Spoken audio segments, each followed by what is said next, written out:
أستغفر الله ربي من كل ذنب أذنبته عمدا أو خطأ سرا أو علانية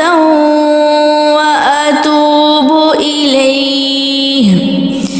من الذنب الذي